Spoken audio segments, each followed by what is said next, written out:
Good afternoon, everybody, and welcome once again to another virtual town hall. This is our 26th virtual town hall since the middle of March, if you can believe it. And I just want to thank our entire team for all their hard work these past several months as we have gotten through COVID-19, a very difficult time for our country.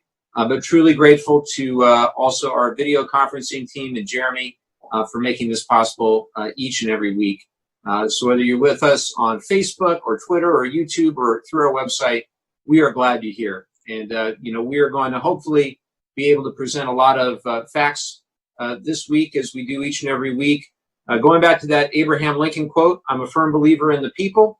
If given the truth, they can be depended on to meet any national crisis. The great point is to bring them the real facts. So that's what we try to do at these town halls. Now, our 26th one is bring you the real facts.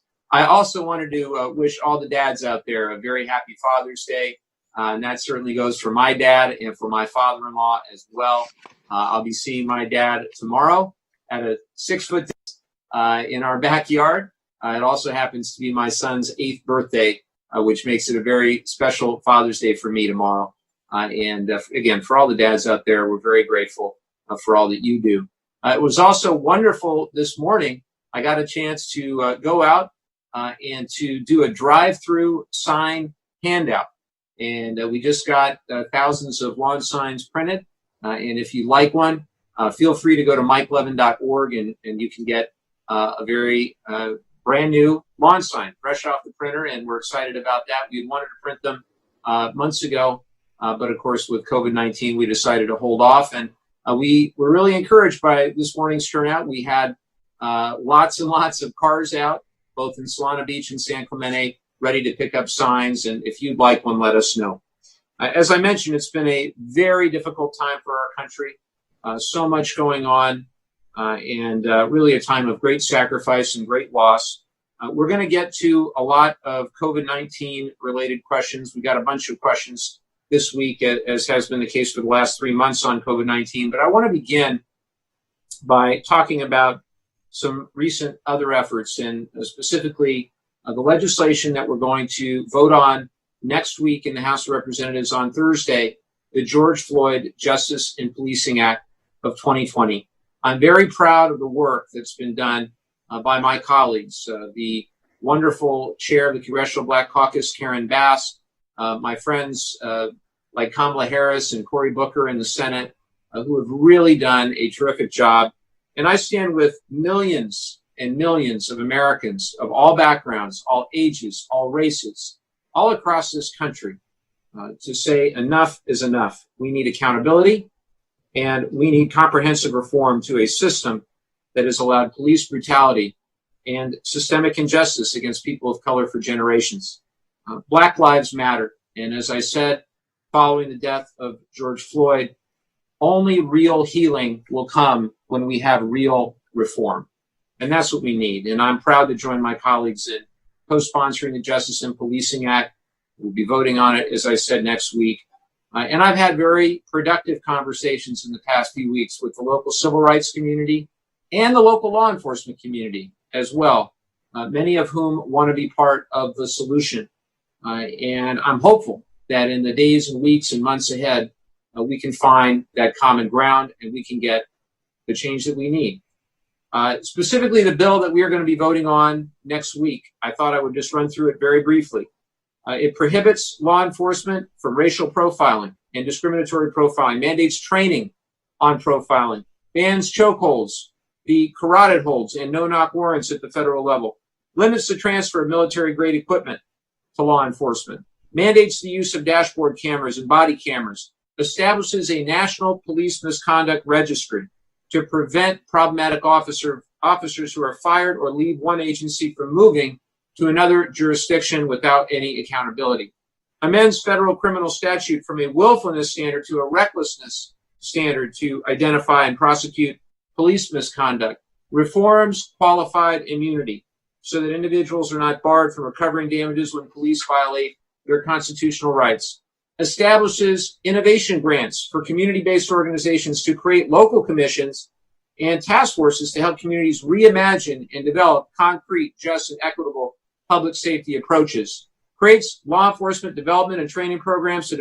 develop best practices consistent with President Obama's task force on 21st century policing, requires law enforcement agencies to report use of force data disaggregated by race, sex, disability, religion, and age, improves the use of pattern and practice investigations at the federal level, and allows state attorneys general, including our own State Attorney General Javier Becerra, who I was on the phone with just a couple days ago. This is a very big deal for him, to develop authority to conduct independent investigations into problematic police departments. And finally, it establishes a new DOJ task force to coordinate the investigation, prosecution, and enforcement efforts of federal, state, and local governments in cases related to law enforcement misconduct. This is a bold, comprehensive bill. I'm proud of the work of my colleagues.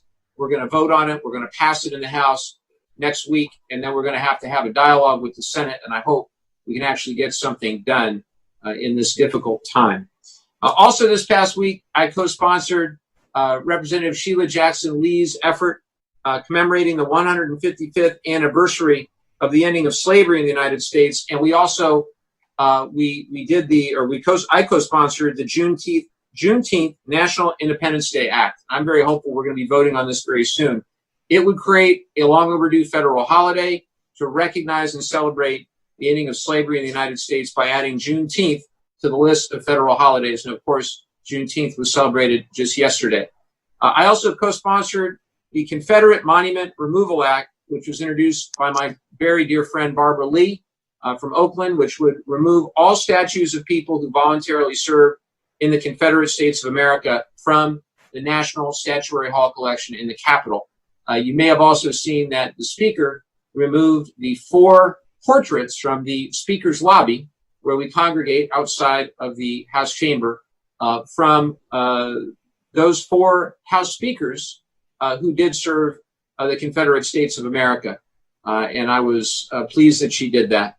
My great hope is that we use this opportunity to whatever extent we can to create a new normal in the United States of America.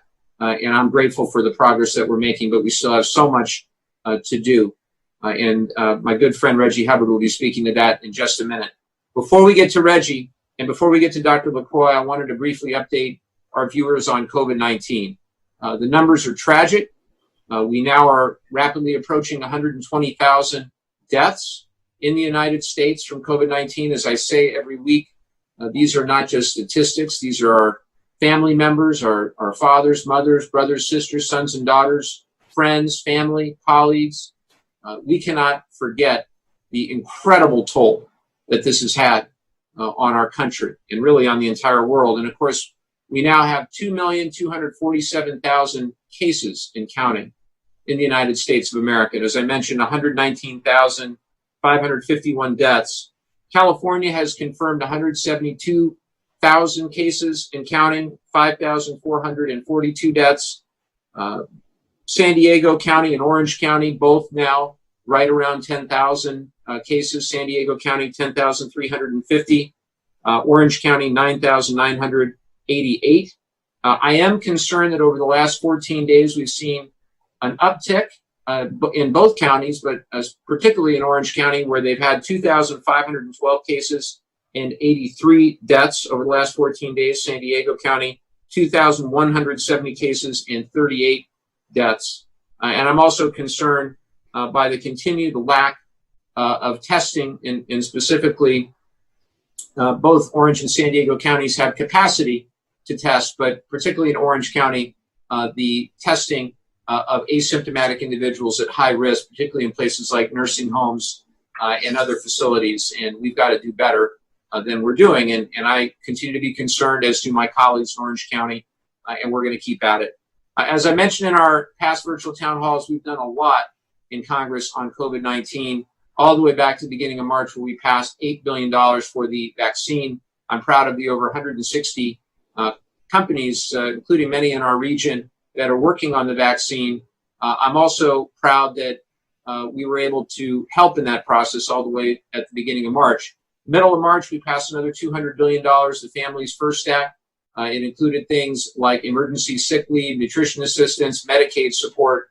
And then at the end of March, the CARES Act, over $2 trillion, which you're probably familiar with.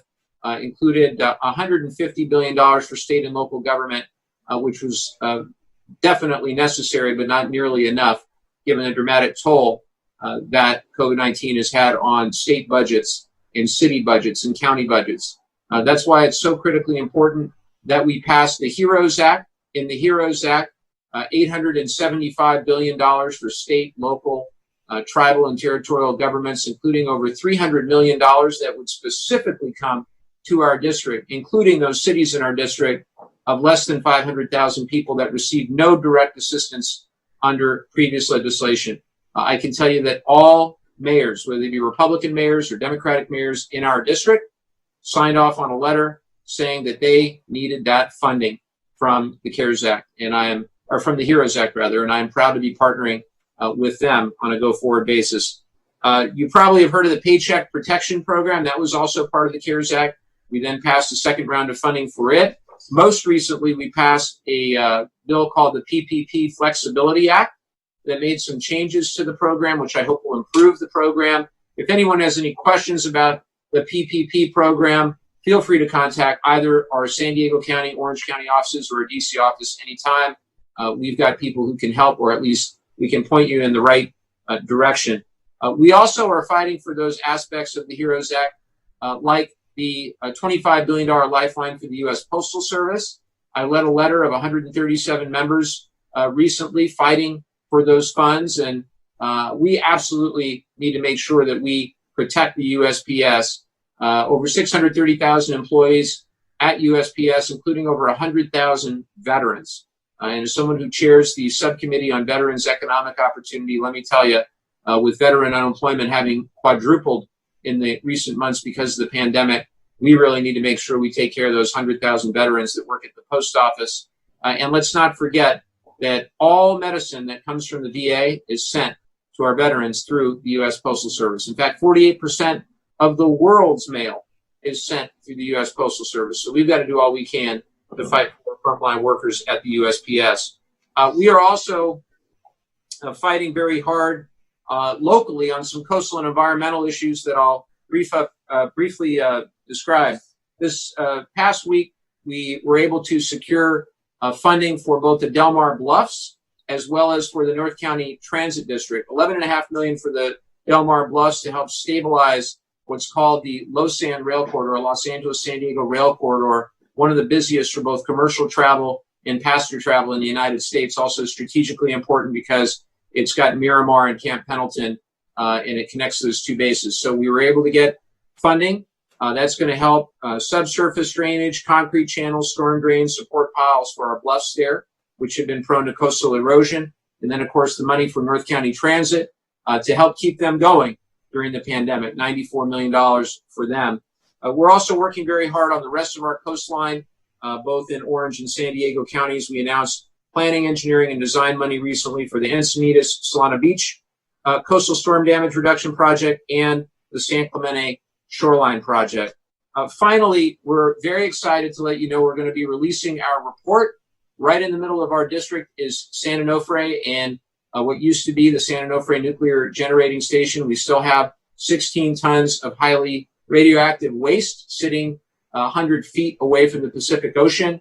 We've introduced the Spent Fuel Prioritization Act to ensure that when we do have a place to move the nation's nuclear waste, that we prioritize moving it first from places with the highest population density and the highest seismic risk.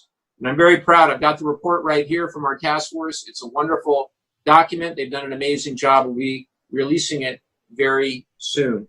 I hope you all got a chance to see the 60 Minutes story from a few weeks back on pollution at the U.S.-Mexico border and specifically the Tijuana River Valley. It impacts all of us in the greater Southern California area, and I'm very proud of the fact that we were able to get $300 million through the U.S.-Mexico-Canada trade agreement as part of that agreement to go to that pollution, acknowledging that we have a lot more work to do, but I'm very happy to see the initial phase of wastewater infrastructure projects, and we're just very active in that, and we'll continue to be a partner along with the other members of the San Diego delegation, the mayor of San Diego, Kevin Faulkner. We have to do a lot more. We have to get Mexico as well to make sure that they invest in their wastewater infrastructure as well. Two new bills for our veterans that were recently introduced, both in the wake of COVID-19. One, the Homeless Veteran Coronavirus Response Act, that'll allow VA to use a lot more of their existing funding and their existing resources for the veterans who don't currently qualify for services, including those who are other than honorably discharged. And then the second is the Veterans Economic Recovery Act. And I'm really excited about this bill because of those hundreds of thousands of veterans who are recently unemployed. The bill creates a rapid retraining program to provide unemployed veterans and reservists with 12 months of additional educational benefits to pursue training in high-demand occupations. I bring those both up because I think they're both going to pass both the House and the Senate and be signed into law by this president, and I'm excited about that. One thing I try to do during all these town halls is share the number for the National Domestic Violence Hotline. If you or anyone you know has any need for help, the number that you can text or call is 1-800-799-SAFE. Again, 1-800-799-SAFE. With that, I am ready and excited to welcome our two excellent guests, Reggie Hubbard and Dr. Andrea Lacroix. First, my friend Reggie Hubbard is a senior political strategist for Move On, managing their relationships, impact, and communications with Capitol Hill. He has held many senior strategic and logistical roles across a variety of fields, ranging from global marketing, digital and community organizing, government relations, and international education to presidential campaigning. He received a BA in philosophy from Yale University. I won't hold that against you too much, Reggie. And an MBA in international strategy from the Vlerick Business School in Belgium. In addition to his political work, Reggie is also a 500-hour certified yoga teacher and authored a thesis entitled Yoga and Spiritual Activism, Serving Humanity from a Sense of Devotion and Love. And we could all use a lot more of that. The focus of his teaching practice is to bring more peace and balance to activists and to guide the wellness community towards being more engaged, concerned citizens. Achieving this balance is how we catalyze transformative change. Reggie, it is great to see you, my friend. Thanks for being with us. Always a pleasure, Mike, and thank you for the kind introduction. And it's good to be with you. Like, I remember when we first met in DC in 18. It's just good to see your success, and it's good to be a part of your success and be able to speak to your community. So thank you for that. For those of you who are meeting me for the first time, Reggie Hubbard worked for Move On, and I'm happy to be here with you today because there's just a lot going on, and now's the time for some honest conversations, some tough looks in the mirror, and just conversations among people about things that we normally don't talk about. So if something positive can be said about the passing of Brother George Floyd, it's that the veil has been taken back and we see the society that many of us have seen for quite some time, but everyone can see it. And you can't look away. And in this moment when we can't look away, how can we come together and have these conversations that in some ways are centuries past due, and use this wrinkle in time to create the transformative change that Mike alluded to in the bills, but also just as we see it in the streets, people want change. The system that we had prior to does not work for all of us. And whether it be with respect to our public health system, whether it be with respect to racial and social justice, we need to fix these things. And they're not going to happen overnight. It'll happen through tense conversations, tough conversations, but with a mind more focused on the solution than relitigating problems that we know full well, but we haven't put our creative mind towards solutions. So I'm happy to be here today to talk to you about what some of these solutions can look like, not only legislatively, but in community organizing as well, Mike.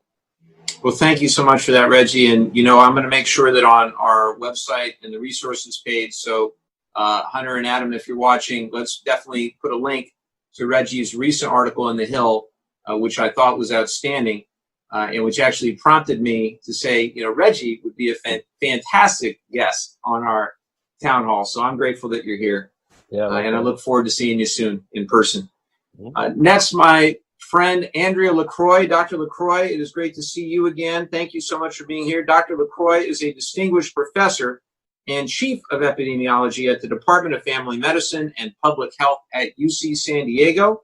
She is also the Director of the Women's Health Center of Excellence at UCSD, and she's an expert on long-term observational studies and randomized clinical trials to identify preventative interventions that improve our prospects for health aging.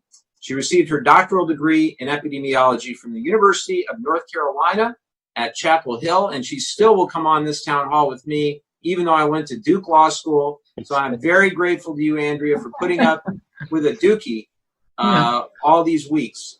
But thank you so much for being here. It was great to see you. We have a ton of questions for both of you, and I'm going to get right to these questions. And I have a couple first for you, Reggie. Okay. First, I know that the Justice and Policing Act includes some of the proposals you outlined in your op-ed for the Hill that I mentioned. Right. But I'm interested to hear what you think of the bill overall. And when you see it, when you read it, what we're doing in Congress, kind of what your thoughts are generally. Well, I mean, I can look at it one way. Well, I'll say it two ways. So one, there's some in my world that say that the bill doesn't go far enough. Right? There's some that say that. My response to them is that this is the first time in 25 years, in a quarter of a century, that any meaningful legislation for reform in the police world has made it to the floor of the House. So, like, the fact, change comes slow, but when it comes and it's here. And so now that we're having these conversations, could it go further in some cases? Sure. But what I tell people all the time is we can't let the perfect be the enemy of the good, especially when there's an appetite for change. When was the last time we saw such an uprising in the streets? Peaceful uprising. Let's get that out there. Not looters, y'all. Peaceful. A peaceful uprising where people are clamoring for a change. And in a local, it's happening on the local level with respect to the ban chokeholds and other community-based reforms that are happening in jurisdiction across the nation. That definitely should happen at a federal level. And it should happen soon, because we all know, I'm not really speaking out of turn when I say this, these moments don't pass by this way often. So while it's here, let's do the best we can. And I think this bill is a step in the right direction. I'm not worried about the House. I mean, Mike, I know you. I definitely know the Speaker, and I know Rep Bass because I talked to her right before all this stuff went down. I'm worried about the Senate, not worried about the House bill per se. Like, as we saw, whether it be the HEROES Act or the CARES Act or all the other things, the House pushes it through. The Senate is the place where things get log jammed and crazy. So I have no problem with the House bill. What makes it out of the Senate is what I'm focused on. Well, that's what we're all watching very closely. But nonetheless, I am encouraged that we have something like 230 co-sponsors and counting for the Justice and Policing Act. So there's broad consensus within the Democratic caucus, and I'm very hopeful. That's a great sign. I'm also optimistic because a lot of our local law enforcement, speaking with a number of our California-based organizations and officers, are very open to many of these changes. And in fact, like the National Use of Force Standard is something that we negotiated a couple of years ago in California. In fact, PORAC, which is the Peace Officers Research Association of California, is the largest police association, 77,000 peace officers, and they issued a written statement. In fact, they provided written testimony to the House Judiciary Committee the day that George Floyd's brother testified in the Judiciary Committee, and they said the tragic and unnecessary death of Mr. George Floyd in Minneapolis is simply inconsistent with the mission, standards, and goals of law enforcement. We were sickened by what we saw. As peace officers, our role is to serve and protect, a responsibility that we cannot fulfill without the trust of the communities we have sworn an oath to. When that trust is broken by officers whose actions are inconsistent with the missions and goals of our profession, we too are outraged, and we have a duty to intercede, an obligation to speak out, and a moral imperative to hold those officers accountable. Our nation has an opportunity to channel this righteous anger into action and lasting reform. Again, that's the largest police officers association in the United States. So when I saw that, I was encouraged, and I'm hopeful that we can make positive change in the weeks and the months ahead. Another question for you, Reggie. How can our audience today support Move On, your work at Move On, and your efforts in response to the murder of George Floyd? Well, one is that I was very pleased in your remarks, your opening remarks, and what you just said, in hearing that there are so many law enforcement officers that want this change. right? So like no change is going to happen when people don't see both sides of the issue. So one thing I would say, and this is from my yoga training, is that like, can we reward positive behavior? So like if there are law enforcement officers that are seeking these changes, how about a round of applause for that and like hold space for that? Because it's not hard. That's not easy to say all the time. Like in many law enforcement agencies, there's a culture of silence. So when there are people that express an idea and an ideal to want to reform, can we hold space and applaud that? Because like when we meet each other in the middle, that's where progress happens. Like us shouting on both sides, being like you're wrong. That's not where this is. So like I'm very pleased to hear that. Have tough conversations, and I mentioned this in the op-ed that Mike alluded to. Like for those that saw the murder of Brother Floyd, like if it made you uncomfortable, like don't look away, look deeper and ask the questions, what took us so long as a society to come to this reckoning? It has taken quite some time, but now that it's here, can we make the most of it? Can we have and this is what I said to some of my friends, like don't unfriend your cousin just because they voted for the president. Talk to them, hear them out. Like, you know, on the other side of this election, we're going to have to come together. So can we talk to each other now, even though we may hold disagreement for one thing, to try and figure a way back together? But as it specifically pertains to Brother Floyd, if you're inclined to protest, please do. Your voice is needed on the federal, state, and local level. We have petitions on moveon.org if you care to sign those that are in support of the Justice and Policing Act and broader police reform that is done in conjunction with Color of Change. And go out of your way to be kind to someone, right? I think so that's yogic, but that's also basic community service as well. Like one of the reasons that this happened is that our society has coarsened so much that we fail to see each other in one another. So if anything has been demonstrated by the passing of George Floyd, it's a reawakening of our collective humanity, a reawakening of seeing each other in the other, more so than race, gender, and all of those things. Yes, there are issues that we have to work through on all of these issues. However, can we do that from a space of broad common humanity and that shared understanding, more so than approaching it from a difference? We have far more in common than we give ourselves credit for. So whether it be the petition work that I talked about, Mike, or like supporting law enforcement, or just seeing each other and being kind to one another, because we're not going to agree on everything. That's the beauty of a democracy. Can we disagree civilly, and in that civil disagreement, create opportunities for collaboration? So those are three things that I would say. Well said, Reggie. Thank you so much for that. I'd like to turn to COVID-19. We've got lots of questions for you, Doctor. Okay. And here's one that's been in the news. This is from Terry in Encinitas. COVID-19 testing in Orange County has been lagging for weeks. Last week, their chief health officer resigned due to harassment, death threats, and zero support from the Board of Supervisors. They will not mandate mask wearing in public.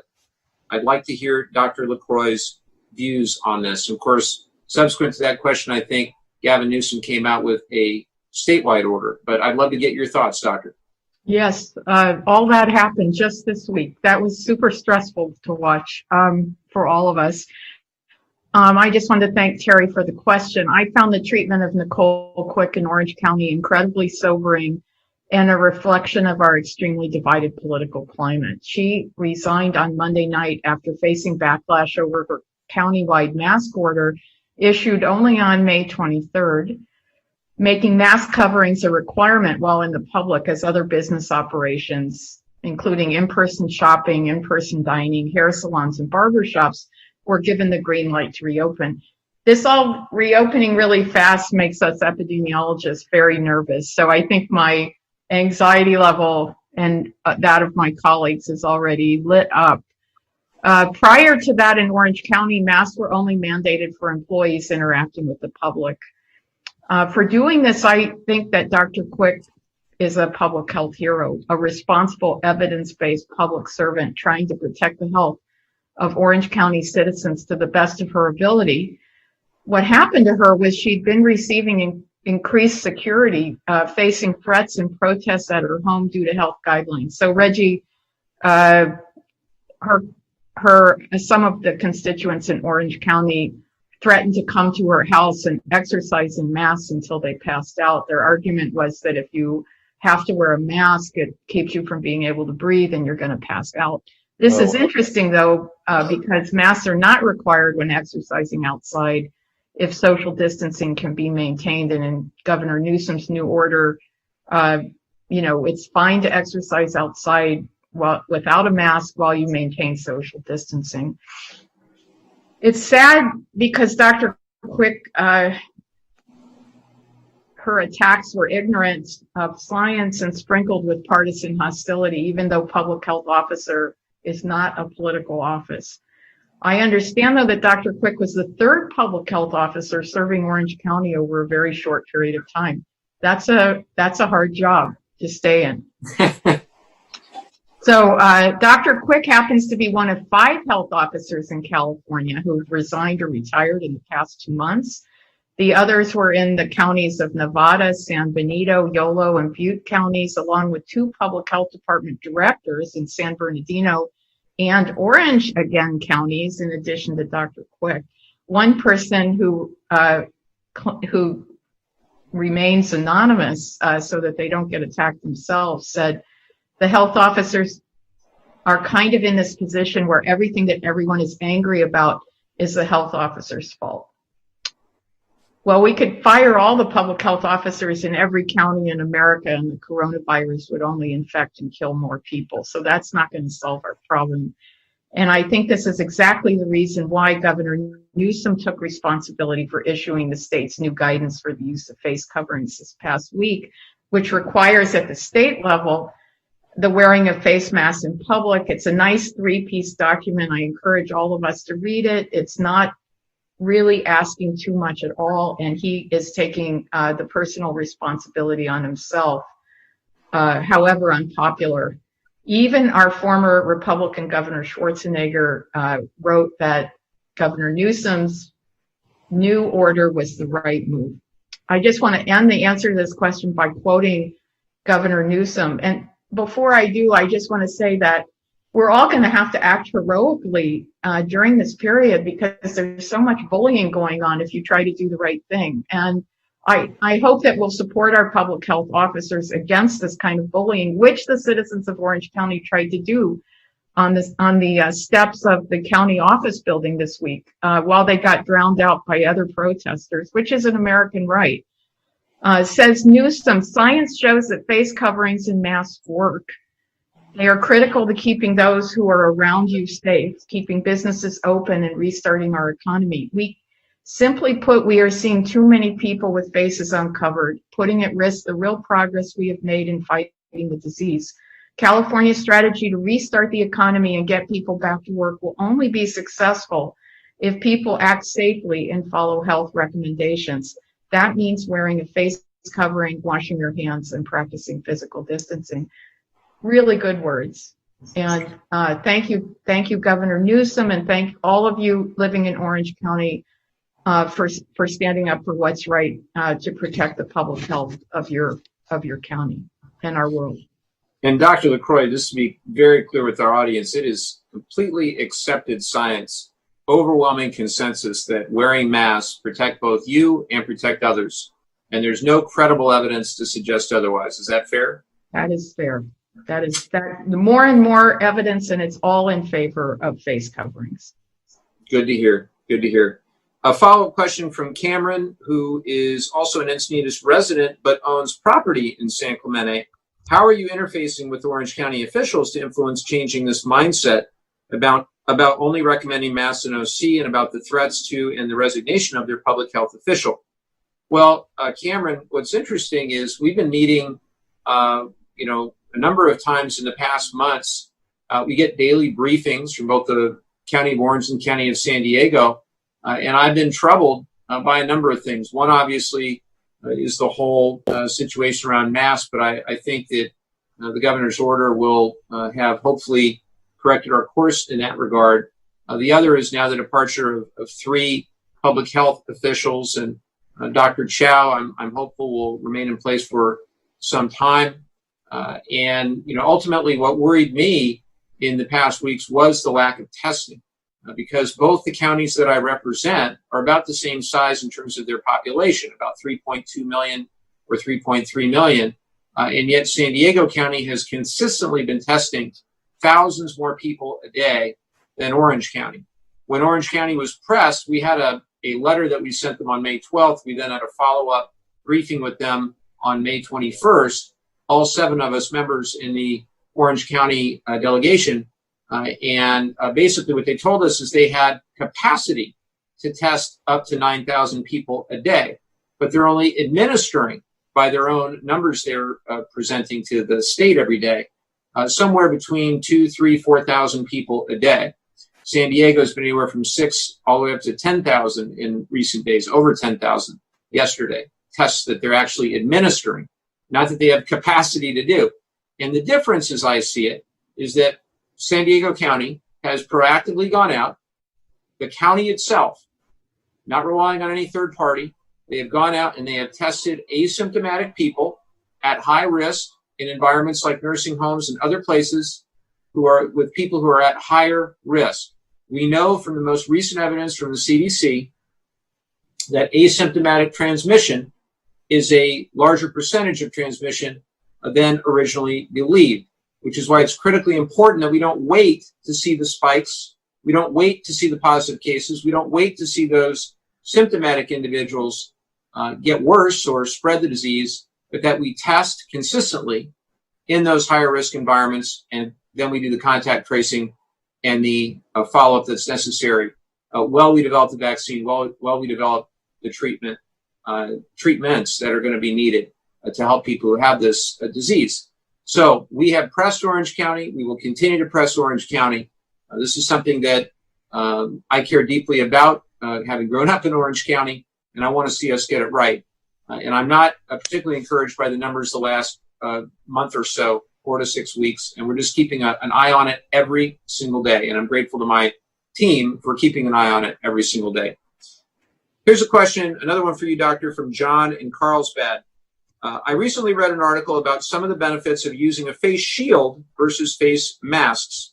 The research the article cited indicated that a shield would be more effective for both incoming and outgoing droplets than masks, and would even be effective enough against aerosols. Using both a shield and mask would be better yet. Do you have any thoughts or input on the use of shields and or masks?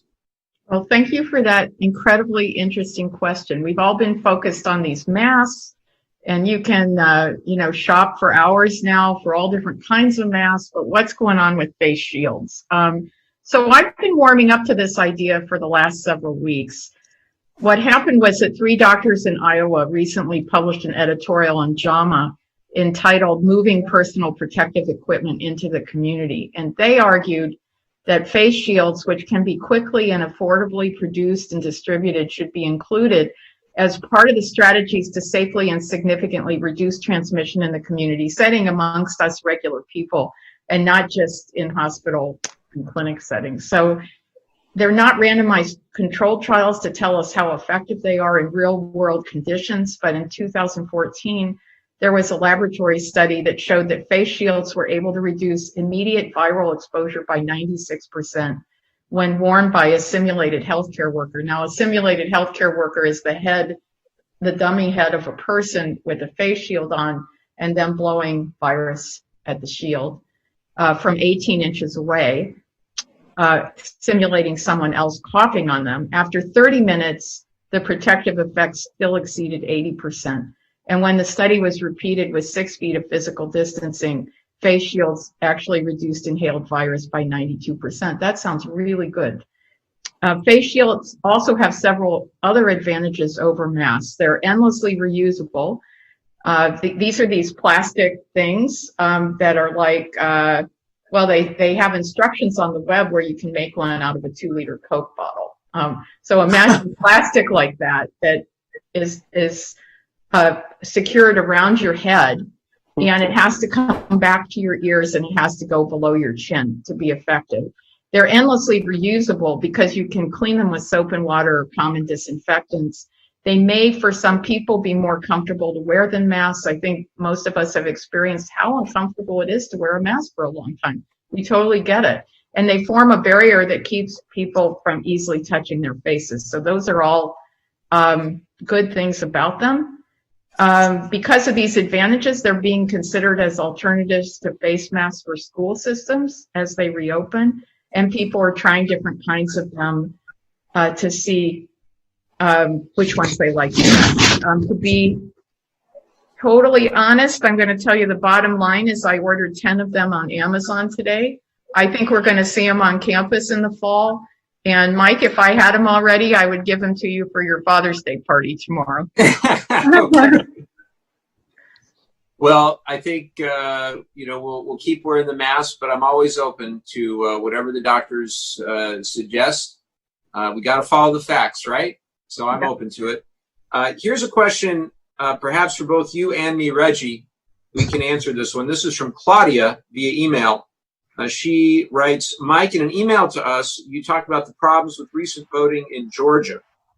There were real problems, that's for sure. Why are broken polling machines and longer wait times part of systemic racism? Could it be that people are breaking them, or maybe people take longer to process their paperwork? Why is this considered racism? Maybe this is just a case of poor planning. Well, my belief on this is that we've seen a decades-long pattern in the United States of voter suppression, a whole variety of different tactics. That's why it was so critically important that we had not only the Civil Rights Act, but also the Voting Rights Act in the mid-'60s to advance the opportunity for everyone who's legally eligible to vote to be able to cast their vote. And in talking to our own excellent Secretary of State, Alex Padilla, it is clear that he is someone who cares that if you are legally eligible to vote, we should make it easier, not harder, for you to do so. That's the basic premise here. And so we have to ask ourselves when that's not the case, when intentionally in states and specifically in communities of color, it is harder to vote, intentionally harder to vote, via a whole variety of different voter suppression tactics, why that is. And the only conclusion, the only logical conclusion that can be drawn is that there is a nexus to systemic injustice and systemic racism.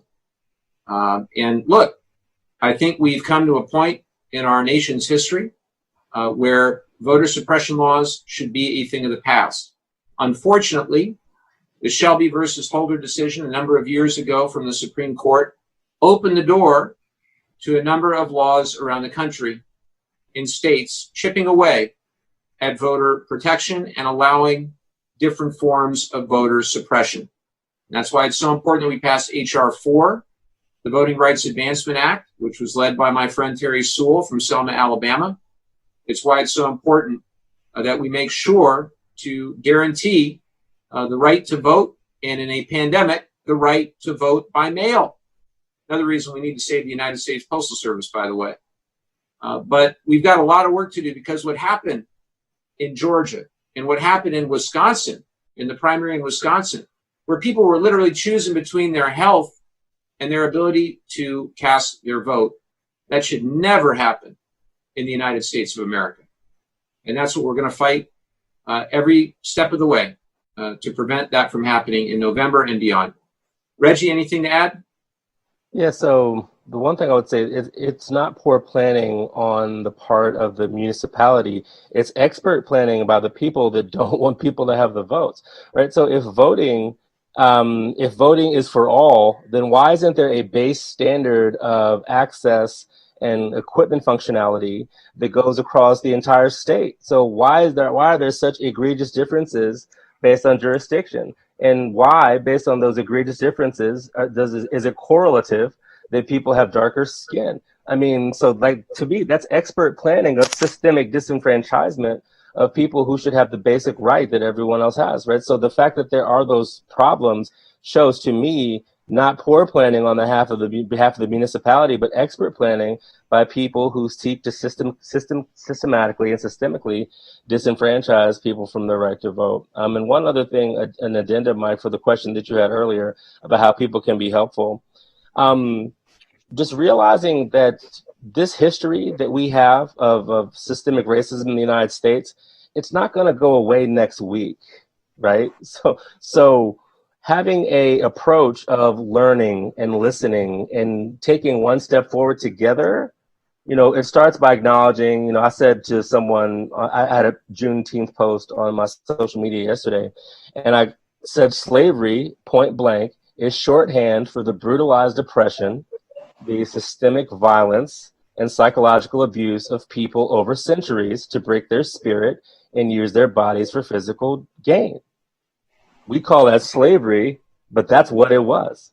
So having those types of conversations and come to a reckoning of our history of poor behavior, not only towards Black people, but Native communities, Latinx communities. I saw a document on PBS recently where they used to have lynching of Chinese American communities. So like racism is acutely anti-Black in the United States, but it also hasn't necessarily led in other aspects of skin color as well. So saying that Black Lives Matter is very important. We also must recognize that racism is against mostly anyone that is not white-skinned. So having that understanding and then approaching it from, now that I see this, how do we include all people, I think is another way to start. So just come into a reckoning of where we've been historically and not trying to like zoom past it. Sit with the discomfort. It's our history. So we learn our history to not be doomed to repeat the same mistakes of the past. And have those conversations that I've been talking about before. Thank you, Reggie. Here's another one for you, Dr. Lacroix, from Lori in San Clemente. Lori says, I know that companies test vaccines on younger healthy populations in clinical trials, but at some point they must test them on more vulnerable populations, right? Since COVID-19 is more severe in older and compromised people, will they test on these groups later in the trial process? Well, thanks, Lori, for that question. As you know, I'm an aging epidemiologist, so I love that question. And my colleague, who I've worked with, Dr. Sharon Inouye, a geriatrician at Harvard, has actually been sounding an alarm about this very issue in the last few weeks. 80% of American deaths have occurred in people over the age of 65, but a substantial proportion of studies may be excluding older subjects. Sometime we should talk about all of the things that have been said about how disposable older people are in this pandemic. And, if a Democrat ever said any of those things, we would be, nailed to the wall. So I totally don't get it. But anyways, Dr. Inouye and her team reviewed 241 interventional COVID-19 studies that are being undertaken in the United States, and they're listed on that website I told you about when I first met with all of you, ct.gov. And her team found that 37 of these trials set specific age limits that would restrict the inclusion of people over certain ages, like 75, 80, 85. So we start out with 241 interventional trials. 37 have age limits. Another 27 set no maximum age, but they had criteria that would effectively exclude most older people, such as having no underlying health conditions. Most of us have some underlying health conditions when we get to be a certain age. Altogether, she found that about 1/4 of interventional studies in the United States could exclude or underrepresent older adults. I think the good news from this study that Dr. Inouye is going to publish is that there's a big push to make sure that older people will receive adequate study. If 25% of the trials don't make explicit effort to include older people, that leaves 75% of them that do. And it's good that this 75% have designs that do not discriminate against older people. The glass is more than half full, and we need to push back on this disposability of older people at this moment, and again stand up for everybody in our society, including the vast numbers of older people. It's not synonymous with being in nursing homes, but we all love people that have to spend some time in nursing homes, and we don't want to treat them as less than fully human. So this is another vulnerable group, and I appreciate the question, and we should be standing up for older people. Your points are extremely well taken, Doctor. Thank you for that. Vince in Oceanside writes, like other professionals, why not require police and sheriff officers to have liability insurance paid personally or by their employers? The liabilities would be related to use of unjustified force and the officer's personal work and disciplinary history. Well, Vince, that's a good question. That's something I'd be happy to look into. I'm focused, obviously, on the bill that I referenced in the intro, the Justice and Policing Act. And that does change the criminal statute from a willfulness to a recklessness standard, and also allows people to recover damages in civil court when law enforcement officers violate their constitutional rights by eliminating qualified immunity for law enforcement. Here's a question for Dr. Lacroix. This is from Carlos in Carlsbad. Carlos says, I'm worried about the new outbreaks in San Diego County. Are you concerned? Do you think the county will close some businesses back down? Thank you, Carlos. What an informed question. I think a lot of people are worried. Like I said, us epidemiologists are worried when we start hearing about a lot of outbreaks. But I want to convey to you a balanced view of what's happening in San Diego. I've got less of a balanced view of what's happening in Orange County, but Mike, maybe you can add about that. Community outbreaks are defined as having 3 or more people from outside of a single household that occur in any other setting but a congregate living facility like a skilled nursing home. So I want to just give you a sense of what the outbreak situation is in San Diego. There have been 39 recorded outbreaks so far. 16 were active as of Wednesday. And what happened in our county was that there were 7 new outbreaks in a single 7-day period. And that's one of the triggers that county officials, both public health officials and the county supervisors, have to pay attention to when they consider whether anything should change in terms of community reopenings and restrictions. So that's what happened. The more we become aware, though, of outbreaks, the quicker we can do the contact tracing, quarantining, and treating that needs to be done to keep them from spreading into communities. So it's a good thing when we discover outbreaks and get rid of them as quickly as possible.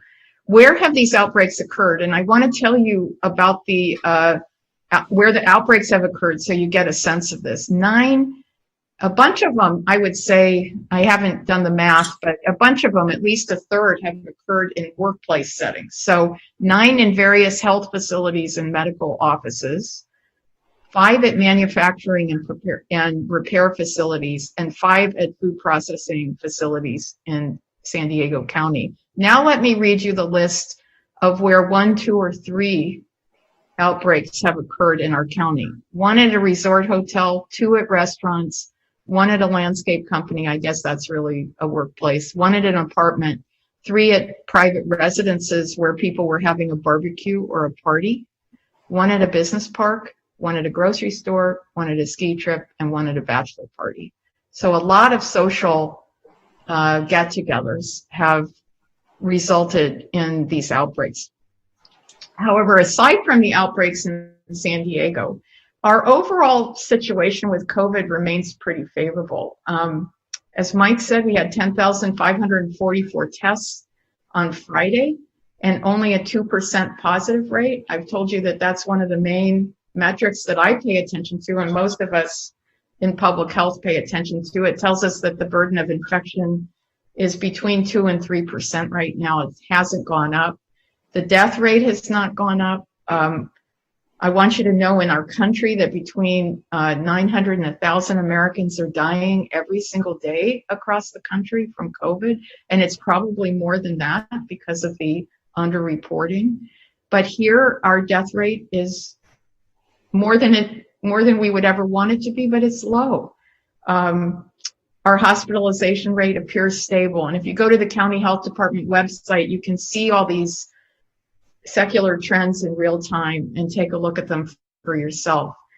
The outbreak situation will be carefully monitored, but by itself, it is not going to trigger changes in current reopenings. If we continue to see more than 7 new outbreaks in a week, then the county officials will carefully consider whether further loosening of the state's reopening phases will be implemented here. So if Governor Newsom were to say it's okay to go, it's okay to go to baseball games again, then if we were having a lot of outbreaks, the county officials would consider whether we would be able to partake in the state's new reopenings. But they're not saying that they will change any of the reopening guidance now. And even in the context of this week's reopenings, which include personal care businesses like skincare and waxing salons, tattoo parlors, massage therapists, and nail salons, all of these were still allowed to open. So although I'm nervous about it, I want you to live your lives safely. And so this is just, we need to keep up the 3 big behaviors that allow us to live alongside the virus with all these reopenings: social distancing, face coverings, and washing our hands frequently. This means all of these behaviors, not just the ones we want to do. And I will just say there was a guy interviewed on TV in the gas lamp last Saturday, standing in line at a bar, being interviewed by a news reporter. And he said, well, and she said, are you nervous about going into this bar and being around so many people who aren't wearing masks? And he said, well, it's really important to have good hygiene. I wash my hands all the time. He's much more likely to get the virus in the bar around people not wearing a mask, and his washing hands is not going to help him with that. So we have to do all 3 things, and we need to keep up the, educational, what would you call it? I mean, we just need to keep telling people hand washing alone is good if you only do it with these other things. And we haven't seen the results of all of the gas lamping last weekend yet. We're keeping our fingers crossed that will not result in anything bad. But you saw the people eating on restaurants in Little Italy last week, and street and so forth, and there have been some closures as a result of that. It looks fun. It looks fun, but it's dangerous. So. How long, doctor, generally does it take for you to see those spikes and be able to discern whether or not particular activities in an area of our region led to those spikes? Well, is it a matter of weeks or months, or? It can sometimes, it seems like it takes longer for the news to get out. But if there's if there's a party, you start to see an outbreak occur within a week, because the incubation, people will become symptomatic within 5 to 14 days. And they may have gotten it right then, and they're walking around asymptomatic for the whole time or for the first several days. So there was a restaurant in Little Italy that had staff and patrons get infected, and they closed their restaurant, not because the county told them to, but because they didn't want to keep exposing people. So we've got to work this out so that we can live alongside this without making each other sick. There was a excellent piece on PBS NewsHour either yesterday or the day before on just the balancing act that many governors and local leaders have when it comes to reopening versus maintaining public health. But I really think the key is we all want the same thing at the end of the day. We want to reopen our economy and prevent the illness from spreading. Figuring out the right mix there is difficult. It's been very difficult. And there have been, people like Gavin Newsom and Governor DeWine of Ohio was the one that was interviewed. And they're all ultimately facing that same balancing act. Obviously, we want to reopen. We just want to do so safely with the appropriate health precautions in place. Ignoring the virus or wishing it would go away simply will not work. The virus, as we've said, doctor, in the past, doesn't care if you're a Democrat, Republican, independent, libertarian, vegetarian. Virus doesn't care. Virus is going to do what it's going to do, and we have to be, we have to know that we've got to take those health measures for our own safety, and also, if we're younger and healthier, for the safety of our parents, our grandparents, others who are more susceptible and at higher risk. So I hope that again, common sense and basic decency and respect for other people will prevail. Here's another one for you. My husband, this is from Anna in Vista, by the way. My husband, who is over 65, you're going to be asked to get in the middle of a husband and wife situation here, so I'm sorry in advance. Yeah. My husband, who is over 65, goes to a local bar and restaurant regularly for lunch here in San Diego County. They have paper menus now, but they are reused, not disposed of after each patron touches them. There is a sign outside that says face masks are strongly encouraged. I don't think this is safe at all. What do I say to him? You end with the hardest question of all. Yeah. And you're asking me. I've been married to the same wonderful guy for 43 years.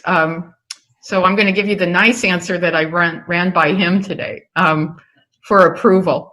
But first I want to say it doesn't seem safe to me either, although I certainly understand that he enjoys eating out at this restaurant. But it's not the paper menus that I'm most worried about. He could wash his hands right after he leaves or bring hand sanitizer. If he avoided touching his face while in the restaurant, that would really take care of the paper menus. It's not the paper menus that worry me. The issue is sitting in an enclosed space with other people who aren't wearing masks for a prolonged period because they're eating, and any amount of time exceeding 10 minutes, like in the Aaron Bromage blog that I encouraged you all to read a couple weeks ago. This places your husband at risk if there's anyone eating at the restaurant who's infected or there's anyone there who was there recently. We know that some large percentage of people, 20 to 50%, depending on age, do not experience symptoms but can still be spreading the virus. Therefore, it's recommended by the CDC that all at-risk populations, people over 65, immune-compromised people, infants, cancer patients, continue to shelter in place. As much as I love eating at restaurants, I'm not going except for takeout. And then, we live in a beautiful place, so you can have takeout, you can eat outside, you can go to the beach and have picnics, you can do all manner of romantic eating out and support our local restaurants. So, Nice. So I just then you ask me, what do you say to your husband? And I feel like I want to give the disclaimer that I'm no Dr. Phil and would never want to be, but I'm gonna tell you, I'm gonna give you an idea.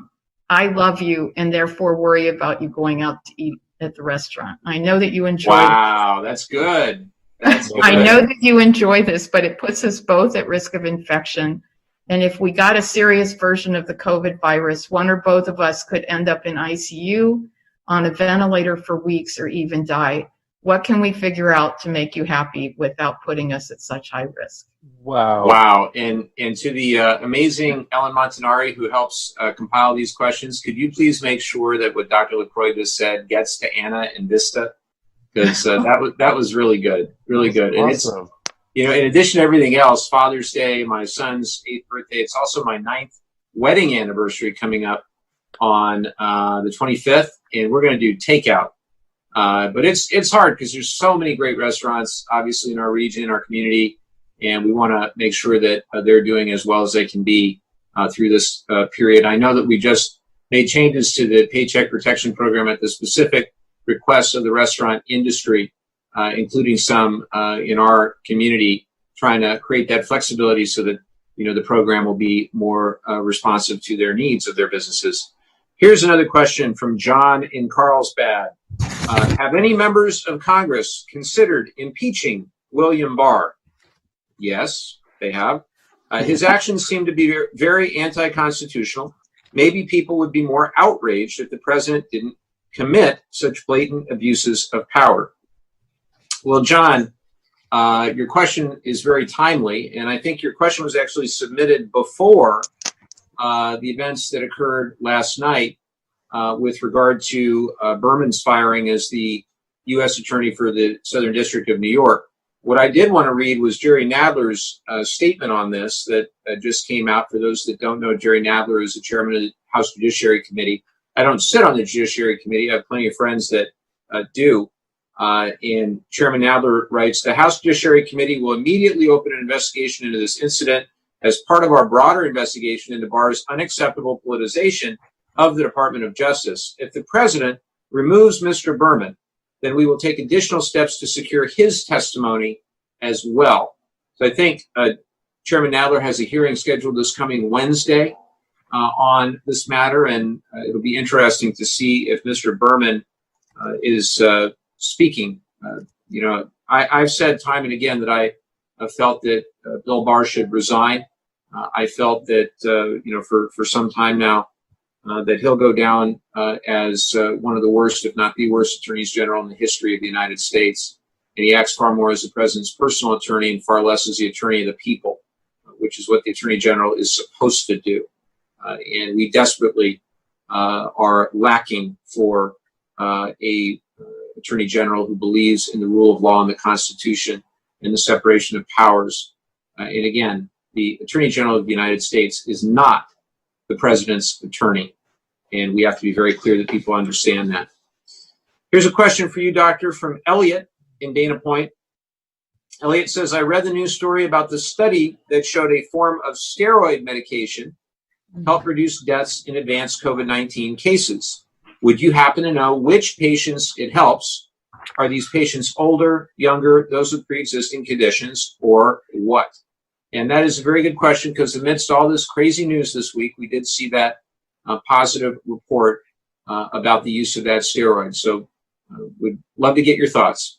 Well, strike one on the good column for this week, because we haven't talked about much good news, but this was a good piece of news. So this is dexamethasone, one that we can actually say is an inexpensive and commonly used steroid that's widely available and not in short supply. And so on June 16th, they reported the results of the preliminary results of the recovery trial. And this was a large trial, but it hasn't been peer-reviewed or published yet. So some of the docs are waiting for that, but are cautiously optimistic. They enrolled 2,100 participants who received the drug at a low to moderate dose of 6 milligrams per day for 10 days and compared how they fared against 4,300 people who received standard care. And what they found out was that it cut deaths by 35% in people who were on ventilators in the hospital because of the coronavirus infection. And it cut deaths by 20% in patients who were on oxygen but not on a ventilator. It did not help in patients who did not need support for breathing. So what this means is that if this is peer-reviewed and gets published and people believe that the trial was robust, which I believe it looks very robust, this is a new way of helping people survive COVID who have respiratory involvement. So lots of people go to the hospital because they have trouble breathing. This would be the kind of person who would be helped by this steroid. Yay. Excellent news. Thank you so much. John in Dana Point writes, is it possible for President Biden, wow, now we're getting a little ahead of ourselves. Is it possible for President Biden to write an executive order to ban semi and fully automatic weapons, similar to what was done in New Zealand? Don't confuse my question with if it is probable, just is it legal? I am not an expert. I will check on this, but I do know that there are nearly 200 members of the House of Representatives, myself included, that have co-sponsored the assault weapons ban. It is something that I think we will continue to move on. And look, I just don't see the need for weapons of war to be used for recreational purposes. It's as simple as that. And I do think that the momentum behind bills like H.R. 8 and H.R. 1112, we just had the anniversary of the Charleston, South Carolina shooting. H.R. 1112, which would close the Charleston loophole, the means by which the shooter, Dylan Roof, acquired his firearm. We could close that loophole, and Mitch McConnell fails to act. H.R. 8, the universal background check bill. Universal background checks for firearm purchases are supported by an overwhelming majority of Americans. It's over 90% in most polling. and yet Mitch McConnell refuses to act. So we need new leadership, and we need gun violence prevention measures that are up to the task. And I'm very grateful for all the hard work by all the organizations like Moms Demand Action and Everytown and March for Our Lives and just the Brady campaign, so many others who are doing great work. One in particular is Giffords, and that's, of course, Gabby Giffords. And I recently celebrated her 50th birthday, so very happy birthday to our friend Gabby Giffords, and also wishing all the best to her husband, our good friend Captain Mark Kelly, who I think will soon be Senator Mark Kelly, if all goes well in Arizona. So we will continue to fight for gun violence prevention. Here's a question for you, Dr. Lacroix, from Suzanne in San Juan Capistrano. And this one's close to home, literally, for me. What are your thoughts regarding students wearing masks when school opens up? Should it be optional or a requirement? And I do know that in our kids' school district, they are not making it a requirement. At least that's the current plan. Interesting. So, hi, Suzanne. It's a great question, and we need to think about it in the greater context of how to bring our children back to in-person schooling safely. We don't want our kids falling behind, and for a variety of reasons, we've got to get back to in-person schooling. But we also have to consider safety as it applies to the students, but also the teachers, the staff, the parents, and the grandparents of the students. In other words, all of us are going to be affected by what we put in place for back to school. So we know that schools from preschool to graduate school have been considering what to do, and most who are considering return to learning in person are going to require face coverings. I do support this, just as I support Governor Newsom's order that we talked about earlier. This will protect everyone, along with hand washing and less crowded classrooms and campuses. So I wanted to just draw your attention. In addition to that, though, there could be monthly testing of students and faculty, contact tracing and quarantining when necessary. And if we did all those things, we'd really have a sound method for returning that is as safe as possible. I wanted to draw your attention that on June 8th, there's a 55-page document called Stronger Together, a guidebook for safe reopening of California's public schools, that was released by the California Department of Education. And this offers sweeping recommendations about everything from keeping students and staff safe while at school to the types of instructional models that school districts should consider to maintain social distancing. In addition to the things we've already mentioned, they are recommending, the guidance recommends that school districts require people to wear face shields or face masks while on campus, and maintain a 6 feet distance from each other, limiting the number of students in each class, and keeping students together with one teacher to minimize interactions are all part of the recommendation. So there's a 55-page report you can read, and I'm really hopeful that we can get our kids back to school safely. And, you know, that's where, if you were going to do things in society that were going to cause a few infections, that's where you would want to invest. You would want that, you'd want to keep it to a minimum, but you would say it's important for our kids to be in school. We know this is a little risky, but we're doing everything we can to contain the risk.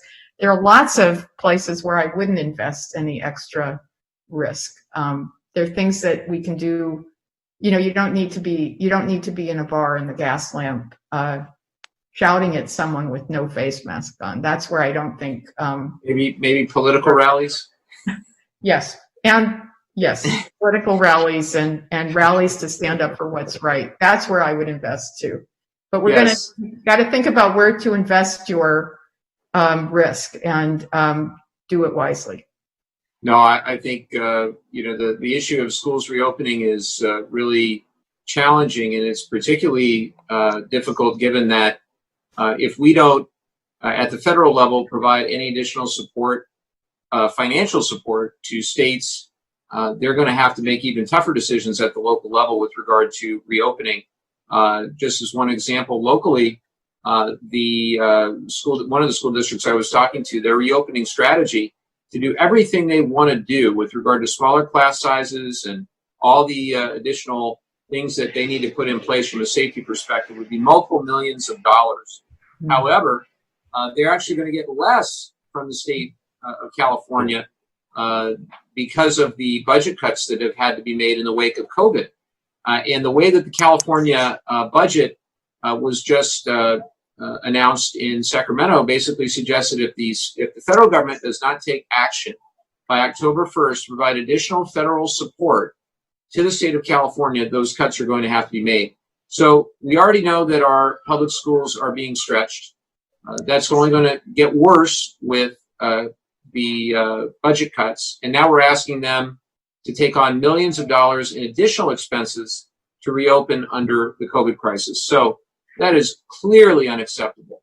And we've got to make sure that we get those schools back open. It's so critically important to reopen the economy that we have childcare and that kids can go to school. How else do we expect parents to go back to work? Childcare centers are also so critically important.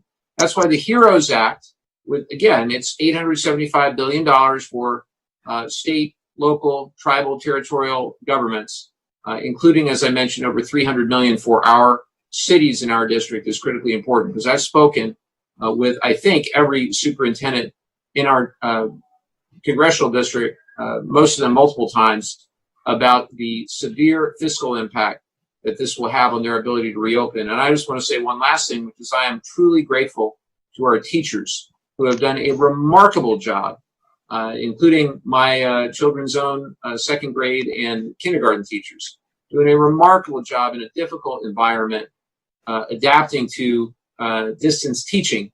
I would say that I helped homeschooling, but that would imply that I'm an educator, which I am not. All I did was help connect my children to their Zoom meetings or their Google meetings, whatever it wound up being. And the teachers did an incredible job in being adaptable. And I know that's going to continue, but we have to make sure they have the resources that they need. And our teachers are heroes as well, hence the name HEROES Act. Here's another one for you, Dr. Lacroix. This is from Shelley, also in San Juan Capistrano. Is it helpful for people to get the antibody test in order for epidemiologists to see where we are? And we've heard a lot of mixed information about the antibody test, so I'd love your opinion. It's a really good question and a provocative one. So as we know from past town halls with me and with Dr. Garfien, the antibody tests are a sign of past infection. And if we were to widely test for antibodies in the population, it could help us know how many people in the population have been infected in the past. And the hope is that if they have antibodies, they would have immunity for at least some period of time, which we don't yet know. We don't know if they'll have immunity. And if they do have it, we don't know how long it will last. We've also talked about the accuracy of the antibody tests out there and how they vary widely, and that so far none have been approved by the FDA. And only a few have gotten emergency use authorization. So there's that issue. But there have been some antibody testing studies done near us in LA, for example, by the LA County Public Health Department. And I think, this is a great thing that they did. And this was to determine the level of past infection in a place that has been substantially impacted. You all have seen what LA's been going through. They did a study in April among 863 Los Angeles, and they estimated that antibody positive rates were 2.1% in Hispanics, 4.4% in white non-Hispanics, 6.9% in Black non-Hispanics, and 3.9% in other race ethnicity groups. Overall, the rate was 4.1%. So even in Los Angeles in mid-April, where so many infections had occurred, we only got an overall antibody positive prevalence rate of 4.1%. This is far from the 55% with acquired immunity that we would need to have herd immunity in the population. And sometime we should talk about that David Katz guy who's talking about herd immunity and all of his arguments that get traction widely, and which I think have some serious problems associated with them. So I want to answer Shelley's question. antibody testing studies such as the one in LA need to be done in representative samples of the population. And because of that, it's not really helpful to get antibody tests on your own. If you're curious, go ahead and get one if they're offering them, and find out if you've had infection in the past. There have been people that did that who got off the cruise ships that were terribly impacted at the beginning of the pandemic, and they were asymptomatic the whole time, but they in fact had COVID and were spreading it on the cruise ship, and they only knew because they had an antibody test. Don't do it to be helpful to public health. Do it if you have another reason. But if you're called to participate as part of a random sample, then it's very helpful for you to agree to participate, for us to know the prevalence in the population. That's my answer. Thank you so much for that, Doctor. And I know you both have some closing comments. I want to make sure we stay on time. But I have one more medical question for you, Dr. Lacroix, from Jake in San Clemente. Jake asks, now that restaurants are open, what are the chances of catching coronavirus from the utensils or glass in a restaurant? What if they are not washed properly? Well, it's theoretically possible to get the virus that way. I would ask how carefully they're washing dishes and silverware. The thing about it is, though, that the coronavirus is easy to kill with washing. It's not resistant to a good wash. And then I just want to go back and say that when in a restaurant, it would be much more likely to get the virus from person-to-person transmission from an unmasked patron sitting near you talking and laughing than it would be to get it from the silverware or the glasses or the dishes. So given our time, I won't say more, but I think you get the picture. Ask them about the washing. Be careful about eating there because of the people. Well, I don't think I want to eat at a restaurant that doesn't wash the dishes or the silverware properly anyway. Exactly. COVID or no COVID, but well said. I wanted to mention before we get to our guests' closing statements that tomorrow is not only Father's Day, not only my son's 8th birthday, but also at 4:30 p.m. in the greater San Diego area, I'll be on NBC7 and Politically Speaking with Danny Freeman. I hope you can watch our interview there. It is a wide-ranging discussion about a number of things we just talked about here on the town hall. So that's tomorrow at 4:30 on NBC San Diego. With that, I want to turn it over to both of our guests. And Reggie, you got the first word. We'll let Dr. Lacroix get the first word in terms of a closing statement, where we are with regard to COVID-19, and anything else you would like for our audience to know this week.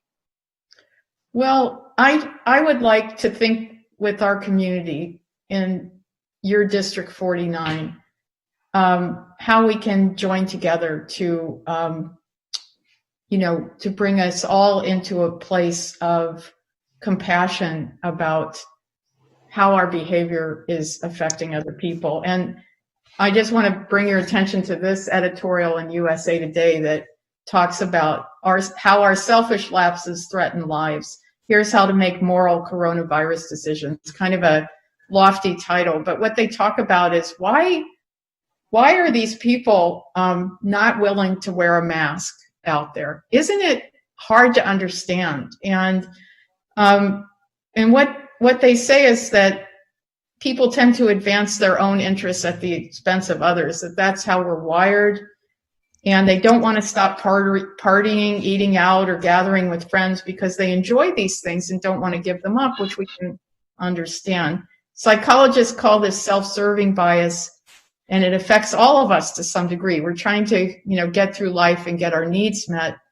But there are things that we can do to get past that, and it's very much part of the public health lexicon to think this way. The first way to minimize the impact of self-serving bias is education, like you're doing on these town halls, Mike. Convince people that the virus is not a hoax and that it really has serious consequences. And a second way, and and the one that we need to think so creatively about is to persuade people to focus not primarily on their own individual interests, but on the common interest of all of us. And I think this speaks not just to COVID, but to all the things that we're dealing with as a society right now in terms of kindness and caring about other people is just so critical.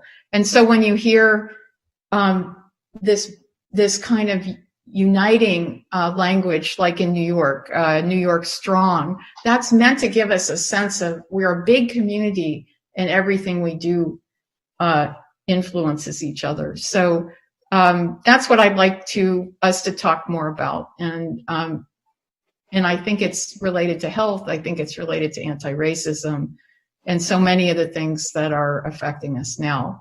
So I'm going to stop there, Mike. It's incredibly well said, Doctor. And if you can send us that USA Today story, the editorial will be sure to post it as well on our website. I want to again express the importance of confronting the systemic injustice and racial inequality in our society. And I want to thank my friend Reggie Hubbard for being a great leader during this time. Reggie, I want to turn it over to you for your closing thoughts this week. Well, thank you, Mike, and thank you, Andrea. Like when I was asked to be a part of the program, so they were like, "Do you want to stay on for the entire time?" I was like, "Anytime I get a chance to listen to an epidemiologist and like glean scientific facts, like I'll take it." Because as someone who lives near the nation's capital, I subjected myself to the president's press briefings when he had them and noticed that I wasn't at that level of my yoga practice to endure that. So like, thank you for giving me the facts but it also helps because I work on like the policy apparatus as well. And so thank you for your wisdom and sharing your wisdom, because part of what we're trying to do at Move On is socialize our shared humanity through the coronavirus, but also in the racial justice work that we're doing. So thank you for what you said about compassion. And I also don't think that it's a lofty thing to call a coronavirus response moral. Move On did a series of campaigns with the Poor People's Campaign, talking about a moral lens through which we view the virus. So that's not lofty. It's actually in our calling as a country. And just in conclusion, like we're not called the Individualized Confederation of Municipalities. We're called the United States. Right. It's not the individualized, like me. It's we the people. It's not I the individual. It's we the people. So the same rhetoric that people can use that are using against you, Andrew, that we hear out there, we can come with the rhetoric of inclusion, the rhetoric of the United States, we the people. We're being called to be we the people again in our response to the coronavirus, in our response to what's happening with respect to racial and social justice. So one thing I would say in conclusion is that with both the pandemic and the racial justice uprising with respect to Brother Floyd is that, y'all, we've got to be vigilant. We've got to be resilient. And the combination of those two will lead us toward the future that we hope and dream for. Like part of the reason that we are on these calls over the weekend, or that, you know, Mike, you ran for office, or that I serve as an activist, is to make the world a better place. It doesn't happen individually, it happens collectively. And it starts with recognizing our common humanity. Black Lives Matter, you know, like that's cool. And hooray, Supreme Court, for what you did with DACA this week, for what you did with LGBTQ. Like, so whoever thought that this Supreme Court would do that, but you know, it showed me that you can't predict everything. So I was pleasantly surprised by that. And lastly, happy Father's Day to you, Mike, and to your dad, and to all the dads that are watching today. The sooner we realize that we have more in common and celebrate our commonality, I think that the lofty thing that Andrea said of it being a lofty moral response will become commonplace. And that's what I hope for, and that's what I'm working towards. Well, Reggie, I'm incredibly honored to have you on and to be your friend, and I look forward to seeing you real soon back in DC. I hope this was informative. I hope it provided the facts that you watching at home need to keep yourselves healthy, keep yourselves safe. I can't stress enough, please follow the guidelines from the CDC as well as the state of California and our county public health officials as well. Critical, we continue to practice social distancing, take basic health precautions, and yes, wear masks consistent with our state's order. Look, kindness is so important. As Dr. Lacroix said, the only way I see us getting through this difficult period in our time is if we care for one another, listen to one another, respect one another, and try to care particularly for those who need the most help. That's how we'll get through this difficult time. So until next week, I'm grateful to all my team. Happy Father's Day again. Hope you'll watch tomorrow on NBC7, and we'll see you next week for another virtual town hall. Thanks so much.